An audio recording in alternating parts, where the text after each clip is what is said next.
Hey Cave Dwellers, it is Tonya and Andy. What's up, Cave Dwellers? And Andy's, Whoops, sorry. okay, Andy's a mess.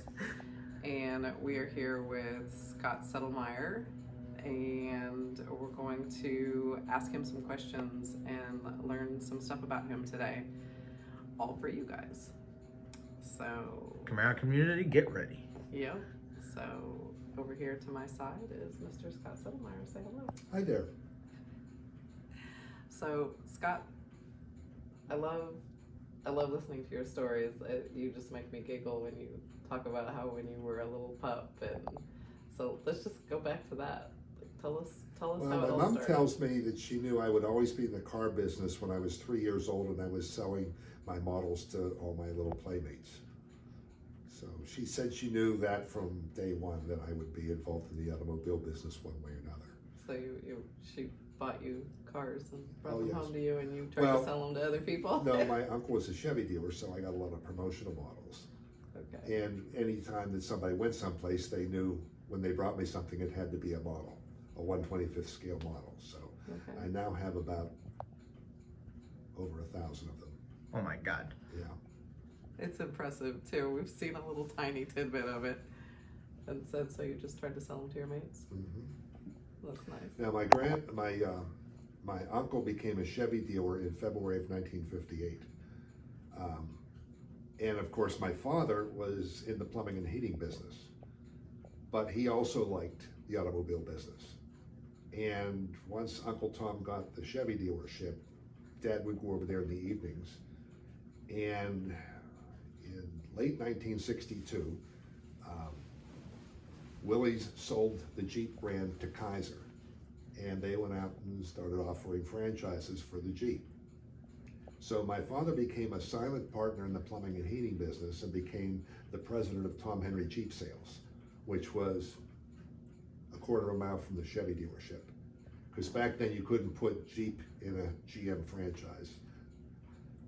So he was president of Tom Henry Jeep, and my mother would wait until my sister and brother and I got on the school bus, and then she'd go over and do the books and made sure she was home whenever we got home from school.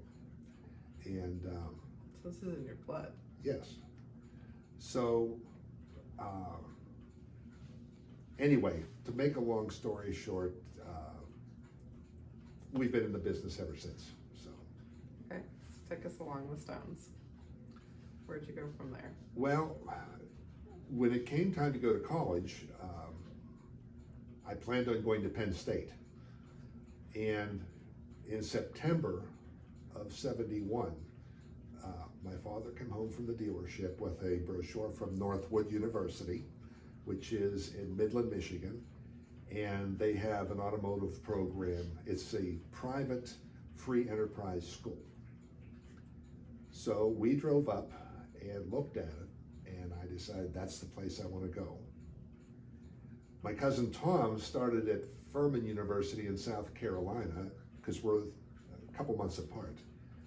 He absolutely hated Furman, and I loved Northwood, and I wrote him a letter and told him what a great college Northwood was. So lo and behold, he transferred, and we went to college together. This is So Tom Henry. Tom Henry, young Tom Henry. Young Tom. Cousin Tom. Yes, cousin Tom. Tom Or his nickname, which... Well, I used to refer to him as the little weasel from Bakerstown. But there's a whole story behind that. If you Okay. watched the live last Yes. night, this is pulling together, guys. Yeah. So anyway, we went to college and learned everything to know about the automobile business. And I wanted to become a Chevy dealer. So I went to work for Devereaux Chevrolet, which is about 30 miles away from Bakerstown, because there were so many people in our family dealership, and I wanted to get out and learn more about other dealerships. So I went to work for Devereaux Chevrolet. Bill Devereaux was a great guy. I was there 3 or 4 months, and he made me sales manager. And I really enjoyed it. And my parents won a Chevrolet trip, because my father was the general manager of Tom Henry Chevrolet at the time. And they were on a trip to, I want to say it was Spain. And I went to pick them up at Pittsburgh Airport on a Sunday afternoon. And my father's all smiles, and he goes, "You're going to go to work for Chevrolet." And I went, "No, I'm not." And he says, "Oh, yes, you are." And I said, "No, I'm not." So he had a bunch of the business owners in the Mars area call me during the week to tell me that I needed to go to work for Chevrolet. So I went in to talk to Bill Devereaux, and Bill said, "Oh my God, yes, that would be great, because you're going to get to see 20 to 30 dealerships, and what works and what doesn't work. That's invaluable. So once you're done, if you want to, I'll put up some money so you can get your own dealership." So that's why I went to work for Chevrolet as a young district manager. And very shortly thereafter, I realized that the future of small dealerships aren't going to be there. So I spent 40 years with GM, and I was lucky enough. I always drove Camaros, and so it's always been a first love of mine. And so I was lucky enough when the Camaro brand management position came available. I applied, and there were 500 and some other people who also applied. And I was expecting, they'll make an announcement. Well, a couple months went by, and Dick Ullman, who was the brand manager at the time, I was good friends with him. He calls me one night and he says, "I'm getting an awful lot of pressure to give it to a minority." And he basically said to management at Chevrolet, "Look, if that's what you want, fine. But nobody knows more about Camaro than Scott Settlemire." And so lo and behold, I got the job. And I moved to Detroit. I had moved many, many times in my career. When I finally got to Detroit, I finally said, "I'm done moving." So that kind of hampered my career. But it's, I was marketing and product manager on Camaro, and then I became marketing and project manager on the Firebird as well, towards the end of the 4th gen cars. Simultaneously? Mm-hmm. Okay. Alright, so... Well, and then in March of 2002, they came to me and said, "Look, the car's going away and we need to move you. How do you feel about auto shows?" And I said, "I'd rather drink Drano, thank you." And they said, "Well, how do you feel about Centers for Expertise at Chevy Truck?" And I said, "What's that?" And they said, "You write the owner's manuals." And I said, "Auto shows really sound Car good." shows it is. Now, it turns out that was the best job I've ever had, because I had a budget, and I went to my boss, Tim Peters, and said, "I want to take a small piece of this budget to support the F-car community, because the car is going away, but it's eventually going to come back." And so he allowed me to do that. So in addition to doing auto shows, I was able to invite people in for either a breakfast meeting before the auto show opened, or in the evenings I would rent a hotel or a room at the convention center and invite people in and offer them, coffee, soft drinks, juice, potato chips, pretzels. Or if it was in the morning, I would serve a continental breakfast in the GM display about 2 hours before the auto show opened, and allow hundreds of people to tour the GM exhibit in the auto shows. Okay, so like enthusiasts, Yes. not like press or anything, No. just like All enthusiasts, Camaro and Firebird enthusiasts. crazy people yeah. like us. Mhm. Yeah, like us. Alright. We drive all over the place. In the meantime, I don't know where to go with this. So there's actually people that like professionally set these car shows up then. Oh yeah, Like this is like I a had- profession. almost 600 people working for me on the Chevy shows and exhibits, and then I inherited Cadillac. So by the time So they don't towards just, the end, I was doing Chevy shows and exhibits, Cadillac shows and exhibits, Hummer shows and exhibits. Wow. So okay, so they don't just take a truck, drop off some cars, throw some models out there and Exactly. like hope for the best. Tell us we us did about that. 68 shows around the country. It started with the State Fair of Texas that Chevy sponsored. That ran for 3.5 weeks at the Texas State Fairgrounds. And the last show would be New York in April. We did 4 major shows: New York, Chicago, Detroit, and LA. In Detroit, you know, most auto shows you would set up 3 days before the show opens. Detroit was traditionally in January. We started in late September. Oh wow. In Cobo Hall, which is now, it's no longer called Cobo Hall. I can't remember the name of it. But we would literally put in false floors and do 2-story displays, and it was just amazing. It's in your backyard. I mean, Yeah. it should be spectacular. What was the name of that hall? We were just at that. Harrison Convention Center? I'm sorry? Harrison Convention Center? No. No. It's like across the street from the GM Renaissance building. Yeah. Yeah, it's Yeah. right on the It lake. used to be called Cobo Hall, but I don't remember what the name is now. I don't know. Well, yeah, I don't remember. we kind of helped, unveil the ZL1 Panther. We were the first people to post a video of it with the car, so. I don't remember what the name of that hall was. It's No. huge. Yeah. I don't remember either. Anyway, so it was an interesting 40 years. I 4 started in years doing car September shows. 13th of 1977, and I retired in June of 2016. Wow. Professional car shows. What am I doing wrong? I don't know. What am I doing wrong? where did I go wrong? I love to do car shows. I could be doing this professionally. All right, so took that to retirement? Is that No. okay? What did you do after car shows?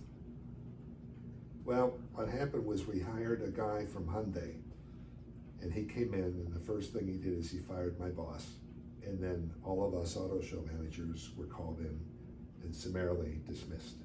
Wow. And we were sent out into the corporation, and I ended up with Specialty Vehicle Group. So no more Camaro, or was Well, Camaro the interesting considered part special? well, because I was involved bringing the 5th gen back, they let me go along for the ride, if you will. And I thank Al Oppenheiser and Cheryl Pilcher and John Fitzpatrick and Todd Christensen for allowing me to do that. Smart move. Yes. I mean, Scott, you were the voice online when the Camaro went away, telling people to keep the faith, like not to give up hope on these cars. Well, I'll give you an idea. When I came on the Camaro team, it was a no-no to go onto the internet. It was just a no-no. So I went out onto the internet as Red Planet. It was a no-no, so you did it. Well, I went out as Red Planet because I thought nobody's going to know who I am. Right. And everybody's trying to figure out who this guy is. And about 4 months in, I get a note from a Camaro enthusiast. Yes. Your name is Scott Settlemire. You graduated from Mars High School in 1972.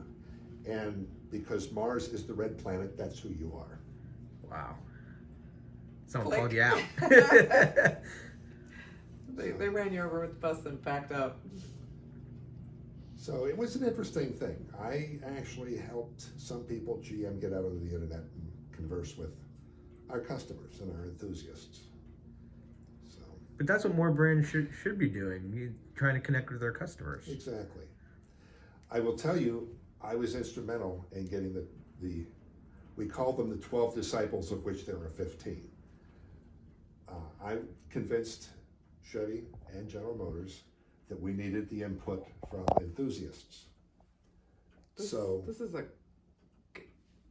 forgive me, but the Camaro has a cult following. They do. mean, like, if you don't listen to us, you're gonna fail. Like, Well, I'll give you an literally- idea. I was the unfortunate person who had to send out the press release to say that the Camaro and Firebird were going away. And I snuck in the word hiatus. And the general manager, Chevy, called me into his office and says, "Why did you put that in there?" And I said, because Camaro is by far the largest loyalty to General Motors and Chevrolet. And the vehicle will eventually come back, and it's going to be a lot easier to sell them a new Camaro if I don't have to pry the F-150 keys out of their hands. Right. So I escaped that one.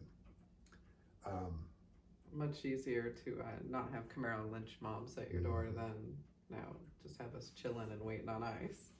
I'll never forget, there was a website called CamaroZ28.com. Jason Debler and Chris Frezza started it. Still out there, guys. You can look it up. Yes. We're going to do a collab with him. And they had gone out and said, General Motors wants to drop the Camaro.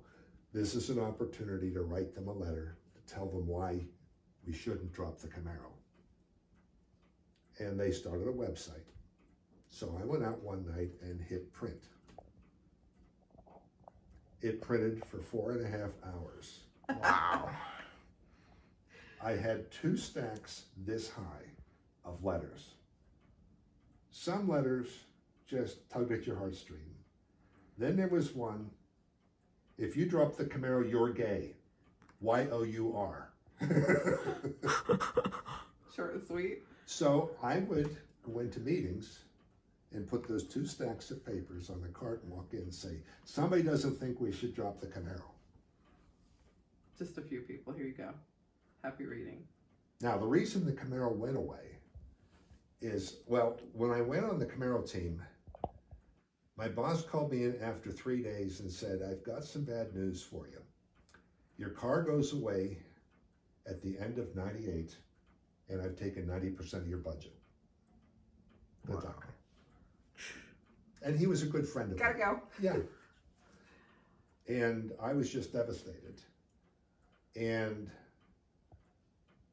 we were able to keep the car through August of 2002. The reason the car went away is several reasons. Number one, there was a federal head impact standard that became effective September 1st of 2002, and the F-car couldn't meet it. In order to meet the head impact standard, we would have had to extremely put padding around the windshield, and let's face it, you would have had to have been 5'2" or less to be able to see out of the windshield. In fact, the 2003 Corvette had a block of foam on the B pillar in order to meet that head impact standard. So in about 2000, they came to me and said, by the way, we don't have enough LS1 engines, so you're going to do V6s through 2002. And I said, then let's just close the plant tomorrow morning, because there's no way. First of all, we lose money on every V6 we sell, and we make money on the LS1 engine. So let's just close the plant. God bless somebody at GM Powertrain, because we finally made an investment in Mexico to open a second LS1 casting plant. So there's differences there with the Yes. engines. If you have a shiny engine, or the ends of the engine block, if they're shiny, it's a St. Catharines, Canada built LS1 engine. If it's a darker casting, it came from Mexico. Okay. Did y'all know that? Did y'all know that? I'm dropping some news on you. I didn't know that. I mean, I knew where my car was built, but I didn't know that y'all with the darker engines were Mexican. I didn't know that. When I took over the Camaro program, the Camaro itself was losing $100 million a year. Oh my God. When we finally stopped building the Camaro, it was the 12th most profitable car in the portfolio, because we were selling a lot of LS engines. I don't remember the numbers, but during the LT1 93 to 97, V8s were running about 35%. And we were losing money on all the V6s we were selling.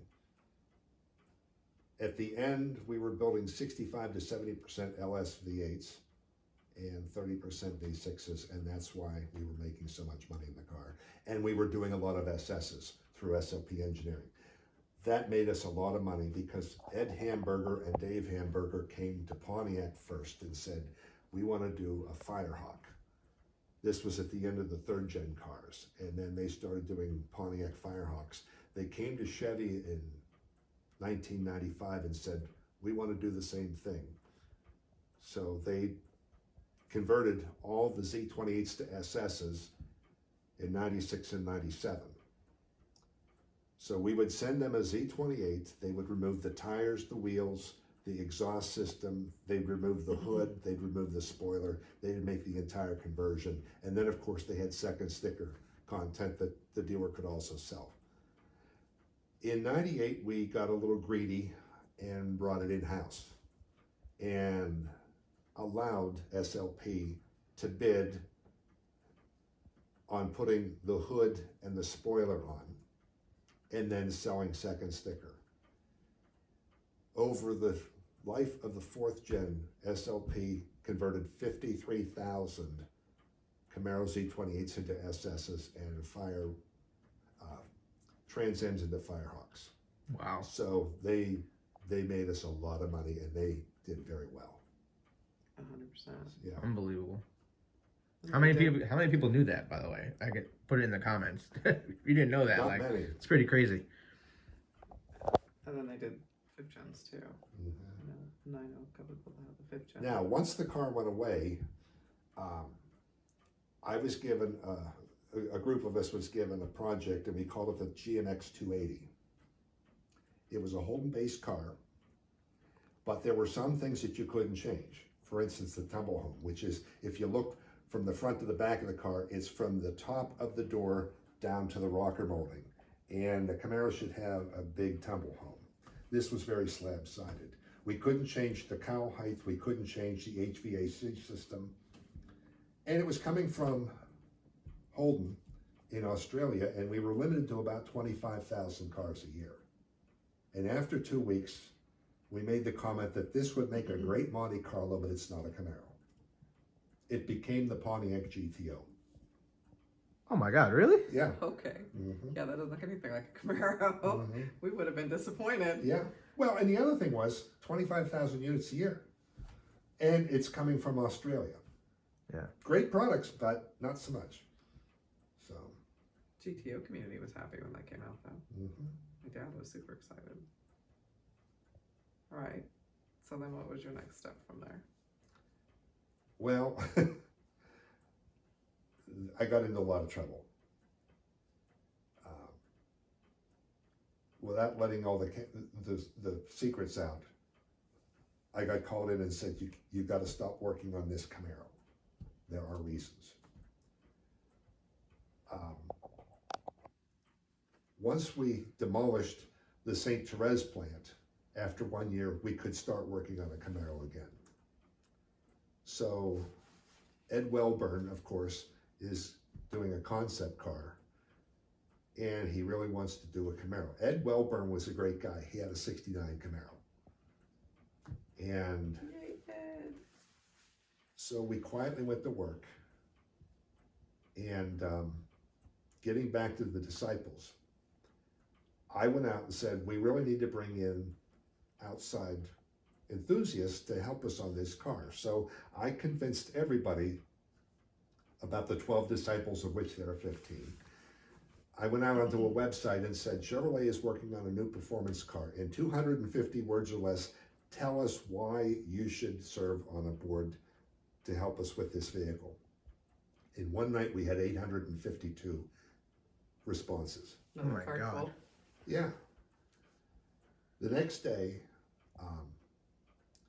we had a meeting and I printed out everything. And it turns out I knew all but about 200 of them. Crazy. So I allowed, I'm going around doing. I want to say it was John Fitzpatrick and Cheryl, and I can't remember who else was involved in it. Maybe Al Oppenheiser. No, it wasn't Al Oppenheiser. He hadn't decided yet.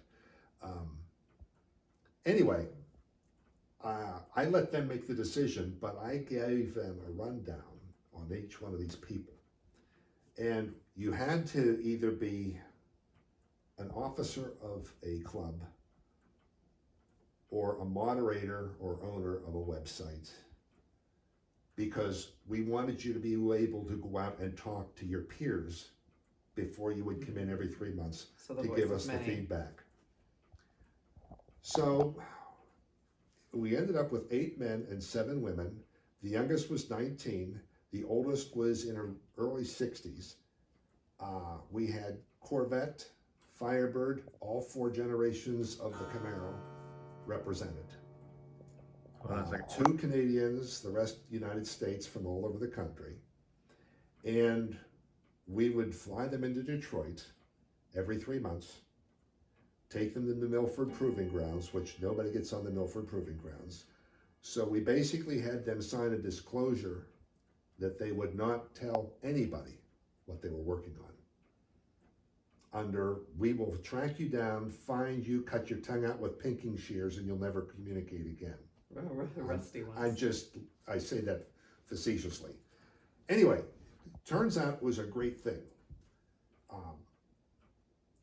It was amazing to watch through their eyes as this car developed. We would bring them in every 3 months. We would take them to Milford. The first time they got there, they were on a bus. And we went to Black Lake. It's 53 perfectly flat acres, and they call it Black Lake because when they first paved it, Canadian geese flying overhead thought it was a lake and would kamikaze into the pavement. Oh my God. Poor D's. And the first time they got there, we had 2 betas. They were the black Camaros with the white check marks all over them. I had them come across the Black Lake at about 110 and do a sprint out and then take off again. And of course, they're just all bug-eyed. Anyway, it was amazing to watch this come along. Now, they actually had more impact on the 6th gen car than they did on the 5th gen car.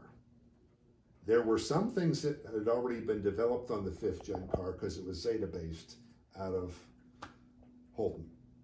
And that's where we did most of our engineering development on the 5th gen car. No, I didn't know that. Yeah.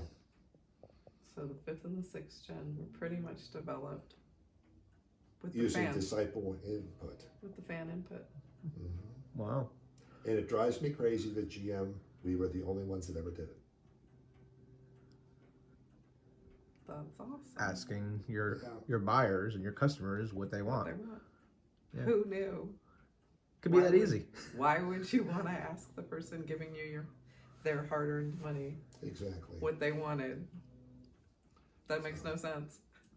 Now, was there a reason? What was the holdup between 2006 and 2009 when the concept car came out? I can't talk about that. Okay. There were reasons. Okay. And it involves St. Therese. Mm. St. Therese was built in 1965. But back then, we built plants without thinking about quarantining automobiles. Mm. And as quality became more and more important, you would have to sometimes quarantine several thousand cars. And in St. Therese, we didn't have the room to do that. So that would require putting cars on carriers, taking them and storing them in fields, which means you have a lot of vandalism. Yeah. Nobody wants your car stored. Exactly. Yeah. So. Okay. On to the next T. So you contributed with 5th gen and kind of got it going and got it off his feet, and then it went into the capable hands of Al, who adorable. I love me some Al Oppenheimer. He's been there through some dark times for me, and through some amazing times. So kudos to him. And then career came to, hey, I'm gonna hang out and do some fun things for me. So where are we at now? I'm just glad I'm retired at this point. Just kind of hanging out. We went through kind of a scary patch there for a while with you. Mm-hmm. We thought we lost you for a minute, but you weren't ready to go. No. This man gave us quite a scare. If you guys have been fans and followed him through the years, you know that he had a little bit of a bout and gave us all quite some of a scare. And I basically got up on a Thursday morning in 2017 and decided to make my bed. And I came to half in and half out of a suitcase and wasn't able to move. And it turns out I had a severe brain bleed. It was a stroke. And I laid there for 30 hours before my sister-in-law said to my mother, "Have you heard from Scott?" No. So they came over on a Friday evening and found me on the floor. Wow. You were down for a minute. Oh yeah. I had to learn to walk and talk. I had a lot of physical therapy. I don't remember the 2.5 weeks I was in intensive care in Allegheny General Hospital. We all do. Yeah. I remember waking up in West Penn Hospital, not being able to move, barely able to communicate. Then I ended up at Rebecca Residence, which is where I learned to actually walk on my own. And then I ended up in Cuyahoga Falls. Thank you, Morgan Iorio, for doing that for me. But interestingly enough, I had the stroke on April 17th and I was home on July 3rd. So, and while the mind does not know what it doesn't know, I don't know what was in that gray matter they removed. They opened my skull from here to here and removed all the blood and some gray matter and then stapled me up. And I don't have a scar. I have a bump there. I can feel where they opened my skull, but And still with us. mm-hmm. Ornery as ever. Exactly. Never, if you never known that this happened, you'd never know. 100%. 100% got his facilities, and we're super blessed to still have you. Mm-hmm. I know that when I was in Kansas at the time, we did a lot of praying and sent a lot of letters and cards, and Yeah, I had 400 or 500 cards. Mom or Kathy would go to the post office box here in Mars, and there'd be a note to come to the desk to get even more letters and stuff, because there wasn't room in the mailbox. Oh, wow. And I thank Cousin Tom and Cousin Sue for doing all they did for me. and We thank them too. thanks to the good Lord above for Mhm. putting his wings around you. I had lots of prayers, so. We're glad to still have your prayers work, 100%. So that brings us to today, and this man still goes to car shows. Guess he just decided he wasn't going to retire or quit, because he still comes to car shows. Still drives his Camaros. Still has Camaros, which we'll talk about here in a second. Still comes out and visits with all of us and signs cars and talks shop and is just as involved with all of us and plays the games with us as he was when he was working with GM. Tell us I'm very blessed. I got to work on the car that I've loved since I saw the first one on September 10th of 1966 in my grandmother's garage. Because back then you had to hide every new Chevrolet. God forbid that you should let it out where somebody could see it. So we actually, up until 1968, covered the cars on carriers. In 68 and 69, we put front and rear covers over the grills and the taillights. So. And so that's where we hid all the cars. We went to my grandmother's, and they had a house near the woods, and it was on a couple acres, and they had a huge backyard that went down over the hill, and my Uncle Tom had built on a 6-car garage to their little house, so the Camaro was in that garage. And as a little boy, you knew it was in there. We went to Grandma Henry's. The reason I remember the date is it was the day before my brother's birthday, so we went to Grandma's for a birthday celebration. That was don't tell nobody, but there's a new Camaro Exactly. in there. Did you tell anybody? It was a Bolero red convertible, white top. It was the most beautiful car I'd ever seen, and my cousin Sue has a car almost just like it. So she still has. How many of your little friends when you were a little pup saw this car? Nobody, no. Because GM would come and burn your eyes out with a hot poker. Grandma said I had you in check. Yeah. No, Grandma Henry. Oh, Grandma Henry. Grandma Henry. All right, so bring us full circle to the cars that you've been through and owned, and the ones that you still have. Well, my daily driver is a Cadillac, but I bought a 2002 Brickyard 400, the Z7D car. It had 7,000 miles on it when I bought it. It took GM over a year to tell me I couldn't buy VIN number 2, which was an anniversary coupe that actually had strobes in it that paced behind the pace car at the Brickyard 400. And by the time they told me I couldn't buy the car, we had stopped building Camaros. So luckily I still had 2 Z7Ds that were going to the auction. So I called Cousin Tom and said, I want you to fly to Flint and buy this car. I don't care how much it costs. So he flew to Flint and drove it home. Wow. And I had to pay substantially over what the company car price was. But I don't regret it. But you got it. And that is one that's still... Mom Settlemire, I'll never forget, it was early 1966, and at the dinner table, she announced she wanted a Mustang. And my father dropped his fork and said, don't be ridiculous, Elaine, we sell Chevrolets, not Fords. So she got her first Camaro demo on September 29th of 1966, which was the first night of announcement. And it was an emerald turquoise 327 Sport Coupe. And she drove Camaros for most of her life, other than when she had to drive obligatory station wagons because of grandchildren. So I bought her. Mom Settlemire lived. She picked the color, an Inferno Orange RS. She wanted an RSSS, and I said no. That's too fast. So she took delivery in June of 2009. And I had Tom Henry Chevrolet paint hockey stripes on with her initials. Oh, that's awesome. The back of her car is blacked out, and it has her initials on the tail panel. And she was so proud of that car. I had to take her keys away at 95. 95, y'all. Yeah. She was still driving her Oh, Camaro. she was so proud of that car. Everybody... You know, all of her doctors and the hairdressers and everybody knew she drove an orange Camaro. So I still have that car. It has 17,000 miles on it. The first thing I did... It's underneath us. No, it's next door. Underneath. Yeah. The first thing I did after I took her keys was, she was a good driver, but she managed to hit every wheel on a curb here in Mars. So I took it over to Tom's dealership and we replaced all 4 wheels and tires.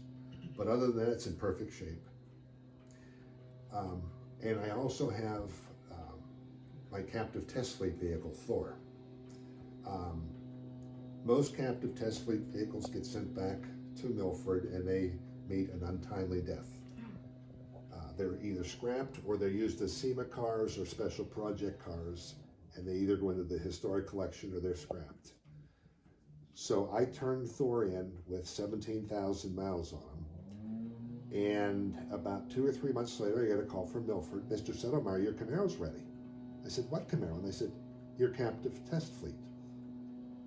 So I sold it to Cousin Tom, who was a Chevy dealer, and he let me keep it for another month, and then we brought it back, and he sold it to Melissa Adams, who was a Camaro enthusiast that lived about 3 miles from the dealership, and of course, she absolutely loved it. Well, she and her husband, Bud, got transferred to Scottsdale, Arizona. And I went out and visiting Cousin Sue every year in the wintertime, and we met them for dinner a couple years ago. And she said, you know, I'm really thinking about selling Thor. I couldn't write the check fast enough. Take my money. Yes. So I sent reliable carriers out, and he's now underneath us. He's in hibernation. Hibernation. Yes. But I decided that I needed to get enthusiasts to sign underneath his hood or trunk. So there's now about 1,000 signatures under his hood and in the trunk. 9,000 miles. And he's put away for the winter, as is my other 2 Camaros. Hibernating quietly underneath. Yes. Any other Camaros that you bound that left a mark on you, or? Well, I had several company cars that did. One that stands out is I had a 92 Z28 Heritage Edition, white, red stripe, red wheels, red interior, leather, and it had the white inserts on the aluminum wheels. They would come standard with silver wheels, polished aluminum with the silver inserts, but you could also order it with the white inserts to match the body. So you got the white ones. That's one that I remember. I also remember I had a development car. It was a a 98 C28 with the equivalent of about 200,000 miles on it. It was like your favorite pair of blue jeans. They don't look real good, but they're so comfortable. And it was an automatic transmission, and it would chirp the tires when it shift the second and third. Oh, wow. Holy yeah. Now, unfortunately, we took the sheet metal off of it and gave it to one of our racers to put it on his car to put the new front end on it. And so it got scrapped at Milford. So what happens to a lot of those cars that you were able to get when you were going through the years? Do they take them back from you and they just get destroyed, or do they sell them? Well, are there people out there in Camaro world that might own these cars and don't know it? Yeah. Yeah, we would sell them when I started with GM, you would sell it to dealers. And then we decided to send everything to the GM auction. So now, if a car was damaged in transit, you'd use it as a company vehicle, and then it would either get scrapped or sent to auction with a disclosure. So there could be Scott Settlemire babies out there that Everywhere. are owned by Everywhere. enthusiasts, and you don't even know you have his car. One question I think a lot of people want to know actually is like, who gave you the Fbod Father name, or how did that come about? So it was 1997, and we're at Camaro's at Carlisle. And it's a hot day, and of course I had the Legends tour there. Well, it was the anniversary tour then. And there was a huge trailer truck that we moved everything in, and then there was a smaller fifth wheel trailer that was air conditioned, and it was so hot, and we were in there with a bunch of people from the Hudson Valley Fbody Association. And most of them were Italian, and they had their own little names. Like Kevin Kolvenbach was Kevin Rags, and AJ was AJ T-Tops. And Joey Red said, "You're going to be our godfather." And then it dawned on him, "No, you're going to be our Fbod Father." So Joey Tusillo is the one that actually came up with the name. And I want to say, I think it was Chris Levote, who was one of the disciples, did the Fbod Father, like the Godfather with Yeah. That's all over our car. Also. Yeah. Well, I figured people would want to know that story Sure. because not a lot of people understand where the name came from. Yeah. So. No. Yeah, because we hear all kinds of comments when they come by the car. Yeah. And it's like, I'm tired of correcting people. No. And I actually didn't know that story. Oh, So, yeah. Did you know that story? No, I did not. So. But yeah, you get all over my car. I'm the last person that should be called the Fbod Father, because let's face it, Henry Haga was the initial engineer on the 1967 Camaro. So he and some of the people in GM Design should really be called the Fbod Fathers. Are they still with us today? Or are No, they're at all the in showroom? that great Chevy showroom in the sky. Well, I was only 12 when the car came out. well, you're probably the one who took it, you took it to us. Yeah. And represented us. Well, You here's the gave other us- thing. You gave us a voice. I don't have an immediate family. I don't have children. I've had several live-in women, but I never got married. And when you don't have any responsibility, it's easier to do things. It's easier to do things and ask for forgiveness rather than ask for permission to do it. You have all of us. You have lots of children. You have all of us. You have your Camaro children.